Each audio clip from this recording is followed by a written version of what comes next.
Hi friends, ആർഫറയിലേക്ക് സ്വാഗതം. ഇന്നലെ US market പോസിറ്റീവിലായിരുന്നു close ചെയ്തത്. നാസ്ഡാക്ക് ഇൻഡെക്സിലെ മേജർ കമ്പോണൻ്റായ ആപ്പിളിൻ്റെ റിസൾട്ടും അവരുടെ മാനുഫാക്ചറിംഗ് യൂണിറ്റുകൾ US സ്ഥാപിക്കുമെന്നുള്ള പ്രഖ്യാപനവും അത് നാസ്ഡാക്കിൽ മാത്രം 1% ഒരു ഹയറിൽ ക്ലോസ് ചെയ്യാൻ കാരണമായിരുന്നു. അപ്പോൾ കഴിഞ്ഞ ദിവസം ഫാർമ സെക്ടറിനെ കുറിച്ച് അതിൻ്റെ താരിഫ് വർധന ഉണ്ടാകുമെന്ന് പറഞ്ഞതുപോലെ തന്നെ സെമി കണ്ടക്ടർ ഇമ്പോർട്ടിന് 100% താരിഫ് ഏർപ്പെടുത്തുമെന്നുള്ള ഒരു വാണിംഗും ഇന്നലെ ട്രംപ് നടത്തിയിരുന്നു. അപ്പോൾ ഇങ്ങനെയൊക്കെ ആണെങ്കിലും US മാർക്കറ്റ് ഓവറോൾ പോസിറ്റീവ് ആയിരുന്നു. ഇന്നലെ ആണെങ്കിൽ നമ്മുടെ ഇന്ത്യൻ മാർക്കറ്റിൽ നമുക്കറിയാം നെഗറ്റീവിലായിരുന്നു നിഫ്റ്റിയെല്ലാം ക്ലോസ് ചെയ്തത്. അതുപോലെ തന്നെ ഇന്നലെ ഫോറിൻ പോർട്ട്ഫോളിയോ ഇൻവെസ്റ്റേഴ്സ് ഏകദേശം 5000 കോടിയുടെ ഒരു നെറ്റ് സെല്ലിംഗ് നടത്തുകയും ചെയ്തു. അപ്പോൾ ഓൾറെഡി വളരെ വീക്കായിട്ടുള്ള ഇന്ത്യൻ മാർക്കറ്റിലാണ് ഇടുത്തി പോലെ 25% പെനാൾട്ടി അടക്കമുള്ള ഇന്ത്യക്കെതിരെയുള്ള ഒരു താരിഫ് കമ്പൈൻഡ് ആയിട്ട് 50% എന്ന ലെവലിലേക്ക് ഉയർത്തിക്കൊണ്ട് ട്രംപിന്റെ പ്രസ്താവന വന്നത്. ഈ പ്രസ്താവന വന്നതോടുകൂടി തന്നെ ഗ്ലോബൽ ഫ്യൂച്ചർ മാർക്കറ്റിലുള്ള ഗിഫ്റ്റ് നിഫ്റ്റി അത് വൻ ഇടിവുണ്ടായി. അപ്പോൾ അപ്രതീക്ഷിതമായിട്ടുള്ള ഈ ഒരു താരിഫ് ഇന്ന് രാവിലെ നിഫ്റ്റിയിലും ഒരു പാനിക് റിയാക്ഷൻ സൃഷ്ടിച്ചിരുന്നു. കാരണം നിഫ്റ്റി ഓപ്പൺ ചെയ്ത് 24,464 അത് ഏകദേശം ഇന്നലത്തെ ക്ലോസിംഗുമായിട്ട് 110 പോയിന്റിന്റെ ഒരു ഗ്യാപ് ഡൗൺ ഓപ്പണിംഗ് ആയിരുന്നു. അതുപോലെ through out the day Nifty താഴേക്ക് പോയിക്കൊണ്ടേയിരിക്കുകയായിരുന്നു. 24,344 എന്നുള്ള ലോ വരെ നിഫ്റ്റി ക്രിയേറ്റ് ചെയ്തു. എന്നാൽ അവസാന ഘട്ടങ്ങളിൽ നമ്മൾ കണ്ടത് അവിശ്വസനീയമായിട്ടുള്ള ഒരു ബൈങ് ആണ്. അത് നിഫ്റ്റി ഏകദേശം 24,600 കൊണ്ടുപോവുകയും ചെയ്തു. അപ്പോൾ ഇന്ന് ക്രിയേറ്റ് ചെയ്ത ആ ലോയിൽ നിന്നും ഇന്നത്തെ ആ ക്ലോസിങ്ങിലേക്കുള്ള നിഫ്റ്റിയുടെ ആ ഒരു യാത്ര എന്ന് പറയുന്നത് 250 പോയിന്റിന്റെ ഒരു റിക്കവറിയാണ്. എന്നാൽ 24,600 ബ്രേക്ക് ചെയ്യാൻ നിഫ്റ്റിക്ക് കഴിഞ്ഞിട്ടില്ല. അപ്പോൾ ഇന്നത്തെ ഈ ഒരു വളറ്റിലിറ്റി നിഫ്റ്റിയുടെ ഒരു വീക്കിലി എക്സ്പയറിയുമായി ബന്ധപ്പെട്ടിട്ടുള്ള ഒരു ഷോർട്ട് കവറിംഗ് റാലി ആയിട്ട് വേണമെങ്കിൽ നമുക്ക് കണക്കൂട്ടാം. അതല്ലെങ്കിൽ 24,344 കൊണ്ടുപോയ ബിയേഴ്സ് അവര് ഇൻവെസ്റ്റേഴ്സിനെ ട്രാപ്പിലാക്കുന്ന രീതിയിലുള്ള നിഫ്റ്റിയെ താഴോട്ടേക്ക് കൊണ്ടുപോകാനുള്ള ഒരു ശ്രമമായിരിക്കാം എന്നും വേണമെങ്കിൽ ഇതിനെ നമുക്ക് വ്യാഖ്യാനിക്കാം. ഇത് കൂടാതെ മറ്റൊരു ന്യൂസ് അതിനിടയിൽ നമ്മൾ കാണുന്നത് ട്രംപും പുടിനും തമ്മിൽ ഒരു മീറ്റിംഗ് അടുത്ത ദിവസങ്ങളിൽ ഉണ്ടാവുമെന്നാണ്. ഇപ്പോൾ 2021 ജോ ബൈഡനും ഈ റഷ്യൻ പ്രസിഡന്റും തമ്മിൽ മീറ്റ് ചെയ്തതിനു ശേഷം ആദ്യമായിട്ടാണ് അമേരിക്കൻ പ്രസിഡന്റും റഷ്യൻ പ്രസിഡന്റും മീറ്റ് ചെയ്യാൻ പോകുന്നത്. അതിന്റെ വെന്യൂ UAE-യിലായിരിക്കുമെന്നൊക്കെ നമുക്ക് അൺഒഫീഷ്യൽ ന്യൂസുകൾ കാണാം. ഏതായാലും എന്താണ് ഇന്നത്തെ മാർക്കറ്റിനെ രക്ഷിച്ചത് എന്നുള്ളത് ഇനിയും കാത്തിരുന്ന് കാണേണ്ട ഒരു കാര്യമാണ്. അതുകൊണ്ട് തന്നെ നമുക്ക് വെയിറ്റ് ആൻഡ് വാച്ച് എന്നൊരു അപ്രോച്ചാണ് ഈ ഒരു ഘട്ടത്തിൽ നമുക്ക് പ്രകടിപ്പിക്കാൻ കഴിയുന്നത്. ഇന്നത്തെ നിഫ്റ്റിയുടെ റിക്കവറി എല്ലാ മാർക്കറ്റ് ക്യാപ്പ് സെഗ്മെന്റിലും നേരിയ തോതിൽ ഉണ്ടായി എന്ന് നമുക്ക് കാണാൻ കഴിയും. എന്നാൽ മൈക്രോ ക്യാപ്പ് 250 ഇൻഡെക്സ് ഇന്ന് റെഡിലാണ് ക്ലോസ് ചെയ്തത്. അപ്പോൾ നിഫ്റ്റി പോസിറ്റീവിൽ ക്ലോസ് ചെയ്തെങ്കിലും അഡ്വാൻസ് ചെയ്ത സ്റ്റോക്കുകളുടെ എണ്ണത്തേക്കാൾ കൂടുതലാണ് ഡിക്ലൈൻ ചെയ്ത സ്റ്റോക്കുകളുടെ എണ്ണം. അഡ്വാൻസ് ചെയ്ത സ്റ്റോക്കുകൾ BSEയിൽ നമ്മൾ കാണുന്നത് 44% അഡ്വാൻസ് ചെയ്തതായിട്ടാണ്. അതുപോലെ ഡിക്ലൈൻ ചെയ്ത സ്റ്റോക്കുകൾ ഏകദേശം 52% വരും. അപ്പോൾ തീർച്ചയായും നിഫ്റ്റി അതിൻ്റെ ആ ഒരു നിലവിലുള്ള 24,400 അല്ലെ 24,500 ബ്രേക്ക് ചെയ്യുകയാണെങ്കിൽ ഒരുപക്ഷെ 24,000 വരെ നിഫ്റ്റി പോകാനുള്ള സാധ്യതകൾ ഇപ്പോഴും ഉണ്ട്. ആ രീതിയിലാണ് ഇന്നത്തെ മാർക്കറ്റിന്റെ പ്രകടനം നമുക്ക് കാണാൻ കഴിയുക. അപ്പോൾ ഇവിടെ നമ്മൾ മനസ്സിലാക്കേണ്ട ഒരു കാര്യം, ട്രംപ് അഡ്മിനിസ്ട്രേഷൻ അതിന്റെ താരിഫ് 25% ഇന്ത്യക്കെതിരെ പ്രഖ്യാപിച്ചപ്പോൾ മാർക്കറ്റിൽ വലിയ പാനിക് ഉണ്ടായിരുന്നില്ല. കാരണം അത് ഓൾറെഡി ഫാക്ടറിങ് ചെയ്ത ഒരു കാര്യമാണ്. ഇന്ത്യക്കെതിരെ ഇത്തരം ഒരു താരിഫ് എല്ലാവരും പ്രതീക്ഷിച്ചിരുന്നു. എന്നാൽ അതിന്റെ കൂടെ വന്ന അൺലിമിറ്റഡ് പെനാൾട്ടി എന്ന പരാമർശം അത് ആ സമയത്ത് തന്നെ മാർക്കറ്റ് വലിയ ആശങ്ക സൃഷ്ടിച്ചിരുന്നു. അപ്പോൾ ഏറ്റവും ഒടുവിൽ ഈ ട്രംപ് പ്രഖ്യാപിച്ച ആ ഒരു എക്സിക്യൂട്ടീവ് ഓർഡർ നമ്മൾ പരിശോധിച്ചാൽ ഈ ഇനീഷ്യലായിട്ട് ഏർപ്പെടുത്തിയുള്ള 25% താരിഫ് ഇംപ്ലിമെന്റ് ചെയ്യാൻ പോകുന്നത് ഓഗസ്റ്റ് 7 എന്നാൽ ഈ പുതിയ അഡീഷണൽ താരിഫ് ഇംപ്ലിമെന്റ് ചെയ്യാൻ പോകുന്നതിന് 21 ദിവസം സമയം കൊടുത്തിട്ടുണ്ട്. അപ്പോൾ ഇവിടെയാണ് ട്രംപിന്റെ അഗ്രസീവ് നെഗോഷിയേഷൻ ടാക്ടിക്സ് നമ്മൾ മനസ്സിലാക്കേണ്ടത്. ഈ 21 ദിവസത്തിന്റെ ടൈം എന്തുകൊണ്ട് നൽകി എന്നുള്ളത് നമ്മൾ ആലോചിക്കേണ്ട ഒരു കാര്യമാണ്. കാരണം അവിടെ നെഗോഷിയേറ്റ് ചെയ്യാനുള്ള ഒരു സമയം കൊടുക്കുകയാണ് ചെയ്തിട്ടുള്ളത്. അതുകൂടാതെ റഷ്യ ഉക്രൈൻ വാറിൽ പുടിൻ എന്തെങ്കിലും ഒരു തീരുമാനമെടുത്തിട്ട് ആ വാർ അവസാനിപ്പിക്കുകയാണെങ്കിൽ ഒരു പക്ഷേ ഈ ഒരു 25% താരിഫ് പിൻവലിക്കാനുള്ള സാധ്യതയുണ്ട്. അപ്പോൾ ഈ ഒരു എക്സിക്യൂട്ടീവ് ഓർഡറിൽ നമ്മൾ കാണുന്നത് കൃത്യമായ ഒരു പരാമർശം, അതായത് directly or indirectly importing Russian federation oil, ഇതാണ് ഇന്ത്യക്കെതിരെ ചുമത്തിയിട്ടുള്ള ഈ കുറ്റം. അതിൻ്റെ ഒരു ശിക്ഷയാണ് ഈ പെനാൾട്ടി എന്നാണ് അതിൽ പറയുന്നത്. അപ്പോൾ ഇവിടെ ഓൾറെഡി അമേരിക്കയിലേക്ക് കയറ്റിയേക്കപ്പെട്ട കപ്പലിൽ വരുന്ന സാധനങ്ങൾക്ക് ഒരു സാവകാശം നൽകിയിട്ടുണ്ട്. അത് വളരെ കൃത്യമായിട്ട് എക്സിക്യൂട്ടീവ് ഓർഡറിൽ ചില സ്പെസിഫിക് ഡീറ്റെയിൽസ് ഒക്കെ കൃത്യമായിട്ട് പറഞ്ഞിട്ടുണ്ട്. അപ്പോൾ 21 ദിവസത്തെ ഒരു സമയം എന്ന് പറയുമ്പോൾ അതിനിടയിൽ US-ന്റെ ഡെലിഗേറ്റ്സ് ഇന്ത്യയിൽ ചർച്ചയ്ക്ക് വരുന്നുമുണ്ട്. അത് ക്യാൻസൽ ചെയ്തിട്ടുമില്ല. അപ്പോൾ ഈ ഒരു സാഹചര്യത്തിൽ ഇനിയും അവിടെ നെഗോഷിയേഷൻ സാധ്യതകൾ ഉണ്ടെന്നും ഈ താരിഫ് പിൻവലിക്കാനുള്ള സാധ്യതകൾ ഉണ്ടെന്നും ഒക്കെയാണ് നമുക്ക് മനസ്സിലാക്കാൻ കഴിയുന്നത്. അപ്പോൾ ഇന്ത്യക്കെതിരെ ഏർപ്പെടുത്തിയിട്ടുള്ള ഈ ഒരു 50% കമ്പൈൻഡ് താരിഫ് എന്ന് പറയുന്നത് റഷ്യയിൽ നിന്നും ഓയിൽ പർച്ചേസ് ചെയ്യുന്നത് കൊണ്ടാണെങ്കിൽ ബ്രസീലിനെതിരെയും ഇതേപോലെ 50% താരിഫ് ഏർപ്പെടുത്തിയിട്ടുണ്ട്. അതിന്റെ കാരണം വേറെയാണ്.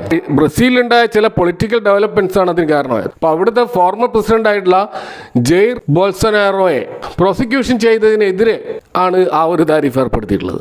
അല്ലായിരുന്നുവെങ്കിൽ ബ്രസീലിനെതിരെയുള്ള താരിഫ് എന്ന് പറയുന്നത് 10% മാത്രമായിരുന്നു. അപ്പോൾ അതാണ് 40% അഡീഷണൽ താരിഫ് ഏർപ്പെടുത്തിക്കൊണ്ട് 50% ആക്കിയിരിക്കുന്നത്. അപ്പോൾ ഇത്തരത്തിൽ ലോകരാജ്യങ്ങളെ മുഴുവൻ ഈ ട്രേഡ് താരിഫുമായി ബന്ധപ്പെട്ട് ബാർഗെയിൻ ചെയ്യുന്ന ഒരു പ്രഷർ ടാക്ടിക്സ് ആണ് ഈ ട്രംപ് അഡ്മിനിസ്ട്രേഷൻ ഇപ്പോൾ നടത്തിക്കൊണ്ടിരിക്കുന്നത്. അപ്പോൾ ഹയസ്റ്റ് താരിഫ് ഏർപ്പെടുത്തിയ മറ്റു രാജ്യങ്ങൾ നോക്കുകയാണെങ്കിൽ ഇന്ത്യയും ബ്രസീലും ഈ 50% കൂടാതെ സിറിയക്കെതിരെ 41%, ലാവോസിനെതിരെ 41%, മ്യാൻമറിനെതിരെ 40%, സ്വിറ്റ്സർലാൻഡിനെതിരെ 39%, കാനഡയ്ക്കെതിരെ 35%, സെർബിയക്കെതിരെ 35%, ഇറാഖിനെതിരെ 35%, ചൈനയ്ക്കെതിരെ 30%. ഇത്തരത്തിൽ 30%-ൽ കൂടുതൽ 10ഓളം രാജ്യങ്ങളിൽ താരിഫ് ഏർപ്പെടുത്തിയായിട്ട് കാണാം. എന്നാൽ ഇന്ത്യയെ സംബന്ധിച്ചിടത്തോളം ഈ ഒരു അഡീഷണൽ താരിഫിൻ്റെ ഒരു വെല്ലുവിളി എന്താണെന്ന് വെച്ചാൽ എക്സ്പോർട്ട് രംഗത്ത് ഏഷ്യയിലെ നമ്മുടെ പ്രധാന എതിരാളികളായിട്ടുള്ള പല രാജ്യങ്ങളും അവിടെ നിന്ന് ലേബർ ഇൻറ്റൻസീവ് ആയിട്ടുള്ള പ്രൊഡക്റ്റുകളാണ് അമേരിക്കയിലേക്ക് എക്സ്പോർട്ട് ചെയ്യുന്നത്. അപ്പോൾ അത്തരം രാജ്യങ്ങളുടെ തീരുവ ഇന്ത്യയേക്കാൾ കുറവാണ് എന്നുള്ളതാണ് ഇന്ത്യയെ കൂടുതൽ ആശങ്കാകുലരാക്കുന്നത്. സ്വാഭാവികമായിട്ടും ഇന്ത്യൻ പ്രൊഡക്റ്റുകൾക്ക് മാർക്കറ്റ് ഇല്ലാത്തൊരവസ്ഥ വരും. ഇപ്പോൾ നമുക്ക് കാണാൻ കഴിയും അവിടെ ചൈനക്ക് 30%, വിയറ്റ്നാമിന് 20%, ബംഗ്ലാദേശിന് 20%, ശ്രീലങ്കയ്ക്ക് 20%, തായ്വാൻ 20%, പാകിസ്ഥാന് 19%, ഫിലിപ്പൈൻസിന് 19%, സൗത്ത് കൊറിയക്ക് 15%. അപ്പോൾ നമ്മുടെ പ്രധാനപ്പെട്ട ഇത്തരം എക്സ്പോർട്ട് എതിരാളികൾ ഈ രീതിയിൽ ചെറിയ താരിഫിൽ അമേരിക്കയിലേക്ക് സാധനം എക്സ്പോർട്ട് ചെയ്യുമ്പോൾ സ്വാഭാവികമായിട്ടും ഇന്ത്യക്ക് അത് വലിയ ക്ഷീണമായി മാറും. എങ്കിൽ പോലും ഇന്ത്യയെ സംബന്ധിച്ചിടത്തോളം ഒരു അഡ്വാൻറ്റേജ് എന്താണെന്ന് വെച്ച് കഴിഞ്ഞാൽ ഇന്ത്യൻ എക്കണോമി എന്ന് പറയുന്നത് മെയിനായിട്ടും ഡൊമസ്റ്റിക് കൺസംഷൻ ഡ്രിവൺ എക്കണോമിയാണ്. അതായത് ഇന്ത്യയിൽ പ്രൊഡക്റ്റ് ചെയ്യുന്ന സാധനങ്ങൾ ഭൂരിഭാഗം ഉപയോഗിക്കുന്നത് ഇന്ത്യക്കാർ തന്നെയാണ്. US-ലേക്കുള്ള എക്സ്പോഷർ എന്ന് പറയുന്നത് IT, ഫാർമസ്യൂട്ടിക്കൽ, ഇലക്ട്രോണിക്സ് മേഖലയിലാണ്. ഈ 3 മേഖലകളിൽ നിലവിൽ താരിഫ് ഏർപ്പെടുത്തിയിട്ടില്ല. ഇന്ത്യയിൽ നിന്നുള്ള പ്രധാനപ്പെട്ട ഒരു സെക്ടർ എഫക്റ്റ് ചെയ്യാൻ പോകുന്നത് ഒന്ന് ടെക്സ്റ്റൈലാണ്, മറ്റൊന്ന് ജെംസ് ആൻഡ് ജ്വല്ലറിയാണ്, അതുപോലെ തന്നെ ലെതർ. ഇതൊക്കെയാണ് പ്രധാനമായിട്ടുള്ള ഒരു സെന്റിമെന്റൽ പ്രഷർ നിയർ ടേമിൽ നേരിടാൻ പോകുന്ന പ്രധാനപ്പെട്ട സെക്ടറുകൾ. ഏതായാലും നമ്മുടെ മാർക്കറ്റ് ഒരു പാനിക് ആവുകയില്ല, പക്ഷേ ഒരു വീക്ക്നെസ് സ്വാഭാവികമായിട്ടുണ്ടാവും. അത് നിയർ ടേമിൽ കുറച്ചു കാലം തുടരാനുള്ള സാധ്യതയും നമുക്ക് കാണാൻ കഴിയും. അപ്പോൾ അതുകൊണ്ട് തന്നെ നിയർ ടേമിൽ എക്സ്പോർട്ട് ഓറിയന്റഡ് സെക്ടേഴ്സിൽ നിന്നും മാറി നിൽക്കുന്നതായിരിക്കും പൊതുവെ ഇൻവെസ്റ്റേഴ്സിന് ഗുണം ചെയ്യുക. അപ്പോൾ അവിടെ നമുക്ക് banking and financials, telecom, hotel, cement, capital goods, automobile തുടങ്ങിയ സെഗ്മെന്റുകൾ കോൺസെൻട്രേറ്റ് ചെയ്യാവുന്നതാണ്. അത് കുറച്ചുകൂടി എക്സ്പോർട്ട് ഓറിയന്റഡ് അല്ലാത്തതുകൊണ്ട് നമുക്ക് പോർട്ട്ഫോളിയോയിൽ ഒരു പ്രതിരോധം നൽകാൻ ചിലപ്പോൾ സഹായിച്ചേക്കും. അതുകൂടാതെ ഇന്ത്യയുടെ മൈക്രോ എക്കണോമിക് ഡാറ്റകൾ അതൊക്കെ പൊതുവെ ഇന്ത്യയുടെ ലോങ് ടേം പൊട്ടൻഷ്യൽ അല്ലെങ്കിൽ ഇന്ത്യയുടെ ആ ഗ്രോത്ത് സ്റ്റോറിയെ പിറകോട്ട് വലിക്കാത്ത രീതിയിലുള്ള ഡാറ്റകളാണ് നമുക്ക് കാണാൻ കഴിയുക. ഒരു ലോങ് ടേം വ്യൂ മാർക്കറ്റിനെ വെച്ച് പുലർത്തുന്നവർ സംബന്ധിച്ചിടത്തോളം ഇത്തരത്തിലുള്ള കറക്ഷൻ തീർച്ചയായിട്ടും അവസരങ്ങളാണ്. അപ്പോൾ ആ രീതിയിൽ അതിനെ സമീപിക്കുന്നതായിരിക്കും കുറച്ചുകൂടി പക്വതയുള്ള ഒരു അപ്രോച്ച് എന്ന് വേണമെങ്കിൽ പറയാം. എന്നാൽ ഷോർട്ട് ടേം ട്രേഡേഴ്സിനെ സംബന്ധിച്ചിടത്തോളം നിലവിൽ മാർക്കറ്റ് അത്ര ഗുണകരമായിരിക്കുകയില്ല. കാരണം Q1 ഏർണിംഗ്സ് ഒക്കെ സ്ട്രീറ്റിന്റെ പ്രതീക്ഷകൾക്ക് താഴെയാണ് വന്നിട്ടുള്ളത്. കൂടാതെ ഈ ഗ്ലോബൽ ട്രേഡ് ടെൻഷൻസും അതുകൂടാതെ FIIസിന്റെ സെല്ലിങ്ങും അതുപോലെ മാർക്കറ്റിൽ വാല്യുവേഷൻ വർദ്ധിച്ചതും ഒക്കെ ഒരു അനുകൂല ഘടകമല്ല. അതുകൊണ്ട് ഷോർട്ട് ടേം ട്രേഡേഴ്സ് കൂടുതലായിട്ടുള്ള കോഷ്യസ് ആയിട്ടുള്ള ഒരു അപ്രോച്ച് മാർക്കറ്റിൽ വെച്ച് പുലർത്തുന്നതായിരിക്കും നല്ലത്. ഇനി നമ്മൾ ഇൻവെസ്റ്റ്മെന്റ് സൈഡിലേക്ക് വന്നു കഴിഞ്ഞാൽ മോട്ടിലാൽ ഒസ്വാളിന്റെ ഒരു സിഗ്നേച്ചർ മോഡൽ പോർട്ട്ഫോളിയോ അവരുടെ വെബ്സൈറ്റിൽ നമുക്ക് കാണാൻ കഴിയും. ഇതൊരു കോൺസെൻട്രേറ്റഡ് പോർട്ട്ഫോളിയോ ആണ്. 20 സ്റ്റോക്കുകളാണ് ഈ ഒരു പോർട്ട്ഫോളിയോയിൽ ഉള്ളത്. ഈ സ്റ്റോക്കുകളെ ഇവർ എല്ലാ മാസവും റീബാലൻസ് ചെയ്യുകയോ അല്ലെങ്കിൽ അതിനെക്കുറിച്ചുള്ള അപ്ഡേറ്റുകൾ നൽകുകയോ ചെയ്യാറുണ്ട്. അപ്പോൾ ഈ ഒരു പോർട്ട്ഫോളിയോ ഫോളോ ചെയ്യുന്നത് നിഫ്റ്റി 200 ഇൻഡെക്സ് ആണ്. അതാണ് ഒരു ബെഞ്ച് മാർക്കായിട്ട് അവർ സ്വീകരിച്ചിട്ടുള്ളത്. അപ്പോൾ ഈ സ്റ്റോക്കുകൾ ഒരു മ്യൂച്വൽ ഫണ്ട് സ്കീമല്ല, മറിച്ച് ഒരു സ്മോൾ കേസ് പോലെ ഇൻവെസ്റ്റേഴ്സിന് ഡയറക്റ്റ്ലി ഈ സ്റ്റോക്കുകൾ വാങ്ങാം, വിൽക്കാം, അവരുടേതായ ഉത്തരവാദിത്തത്തിൽ അത് ചെയ്യാവുന്നതാണ്. അപ്പോൾ ഇവിടെ ആ ഒരു പോർട്ട്ഫോളിയോയുടെ ഒരു ഗുണമെന്തെന്ന് വെച്ചാൽ അവിടെ 50 മുതൽ 80% വരെ ലാർജ് ക്യാപ് പോർട്ട്ഫോളിയോയിലാണ് അലോക്കേഷൻ നടത്തുക. അതേപോലെ 20 മുതൽ 50% വരെ മിഡ് ആൻഡ് സ്മോൾ ക്യാപ്പിലുമാണ് അലോക്കേഷൻ നടത്തുക. അപ്പോൾ സ്റ്റെബിലിറ്റിയും ഗ്രോത്തും ഒരേപോലെ പ്രദാനം ചെയ്യാൻ വേണ്ടിയിട്ടുള്ള ഒരു പോർട്ട്ഫോളിയോ ആയിട്ടാണ് നമുക്കിത് കാണാൻ കഴിയുക. അതുപോലെ ഇതിലുള്ള സ്റ്റോക്കുകളിൽ 5% കൂടുതൽ അലോക്കേഷൻ ഒരു സ്റ്റോക്കിലും അവർ നൽകുന്നില്ല. അപ്പോൾ ഈക്വൽ വെയിറ്റ് ആണ് എല്ലാ സ്റ്റോക്കുകൾക്കും നൽകുക. അപ്പോൾ ഈ 2025 ഓഗസ്റ്റിൽ അവർ നടത്തിയിട്ടുള്ള ചില ചേഞ്ചസ് നോക്കുകയാണെങ്കിൽ അവർ പുതുതായിട്ട് HDFC ബാങ്കിനെയും പേടിഎമ്മിനെയും വിശാൽ മെഗാമാർട്ടിനെയും അവരുടെ ഈ പോർട്ട്ഫോളിയോയിൽ ആഡ് ചെയ്തുകൊണ്ട് പഞ്ചാബ് നാഷണൽ ബാങ്കിനെയും ക്യാംസിനെയും ട്രെൻഡിനെയും അവരുടെ പോർട്ട്ഫോളിയോയിൽ നിന്ന് മാറ്റിയിരിക്കുകയാണ്. അപ്പോൾ ഈ ഒരു പോർട്ട്ഫോളിയോയുടെ ഒരു പെർഫോമൻസ് അതിൻ്റെ തുടക്കം മുതൽ നമ്മൾ നോക്കുകയാണെങ്കിൽ ഇത് ഇൻട്രൊഡ്യൂസ് ചെയ്തത്, അതായത് ഈ 2025 മാർച്ചിലാണ് ഇത് ഇൻട്രൊഡ്യൂസ് ചെയ്തത്.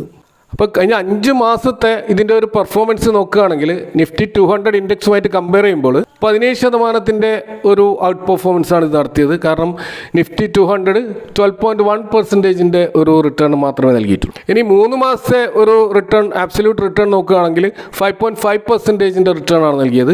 ബെഞ്ച് മാർക്കായിട്ടുള്ള നിഫ്റ്റി 200 നൽകിയ റിട്ടേൺ 2.6%.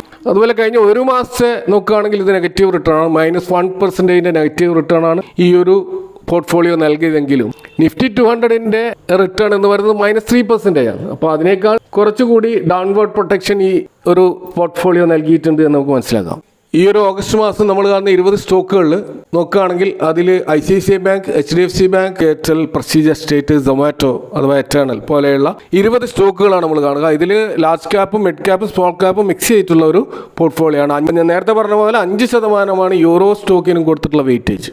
അപ്പോൾ ഈ പോർട്ട്ഫോളിയോ സെക്ടർ വൈസ് നോക്കുകയാണെങ്കിൽ ബാങ്കിങ് ആൻഡ് ഫിനാൻസിലാണ് 25% അലോക്കേഷൻ, ഇൻഡസ്ട്രിയൽ മേഖലയിൽ 25%, ഹെൽത്ത് കെയർ സെക്ടറിൽ 10%, കൺസംഷൻ തീമിൽ 10%. ബാക്കി വരുന്ന 30% 5 സെക്ടറുകൾ വീതിച്ച് നൽകിയിരിക്കുകയാണ്. ആ 5 സെക്ടറിൽ ഒന്ന് IT, automobile, telecom, reality, digital, chemicals. അപ്പോൾ ഈ സെക്ടറുകളിലാണ് 5% വീതമുള്ള അലോക്കേഷൻ നൽകിയിരിക്കുന്നത്. അപ്പോൾ ഇന്നത്തെ മാർക്കറ്റുമായി ബന്ധപ്പെട്ടിട്ടും ഈ ഒരു മോഡൽ പോർട്ട്ഫോളിയോ സംബന്ധിച്ചുമുള്ള നിങ്ങളുടെ അഭിപ്രായങ്ങൾ കമൻറ്റുകൾ അറിയിക്കാം. Thanks for watching. See you next time with another video.